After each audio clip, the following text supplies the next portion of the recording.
Pagdating namin doon, kumuha ng pagkain pero para balutin. Second balik kumuha ulit pero para sa kanin. Tapos nilagyan nila sa nito para mabilis ibalot kasi nga ready na yung plastic. Na sa birthday ng anak ko, hindi ko alam kung paano sasabihin. Na bawal magbalot in a nice way.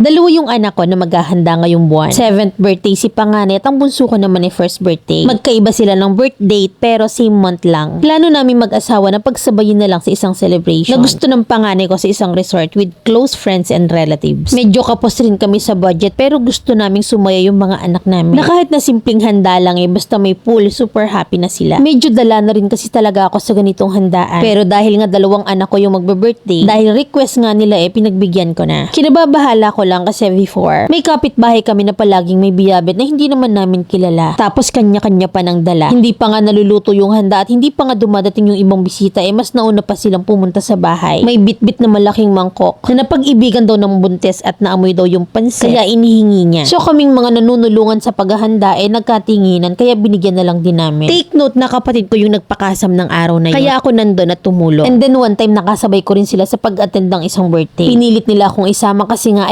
kumari namin yung magpapakasam. Pagdating namin doon kumuha ng pagkain pero para balutin. Second na balik kumuha ulit para sa kanin. Tapos nilalagay nila sa nito para mabilis ibalot kasi nga ready na yung plastic. Sa totoo lang nahihiya talaga ako sa kumari ko. Ako na talaga yung nahihiya sa mga ginagawa nila. Na tila ba 7 buwang walang kain, walang tubig kung umasta. Na mahilig na nga maghakot ng kakilala mahilig pang magsyaro ng handa. At ang masaklap pa, bisitang bisita, hindi malang magbalat kayo na tumulong sa kusina. Lagi nila akong sinasama sa handaan or kainan kasi alam nilang lahat ng okasyon sa barangay. Pero after talaga nang nangyaring yon sa bahay ng kumari ko never na akong sumama sa kanila. Ang problema ko ngayon nagpaplano kami ng mister ko na pating suggest sila ng ihahanda. Na tila ba may mga iaambag. Tapos bunga nga lang naman lagi ang dala. Na wag ka never nagregalo or nagbigay sa may birthday pero uuwing masaya kasi maraming dala. Hindi ko kasi alam kung paano sasabihin in a nice way na bawal na muna magbalot ng pagkain at madami pang bisitang darating. In a nice way na hindi sila ma-offend at hindi naman ako magmumukhang selfish. I'm on tight budget kasi but still planning to celebrate my kid's birthday. Na nagdadalawang isip ako maghanda kasi ganyan ngang wala pa nakikinita ko na kung anong mangyayari. Gusto lang talaga namin pagbigyan ng mister ko yung mga anak namin. Ano bang magandang gawin, Mami Lens? Letter sender, Ethel.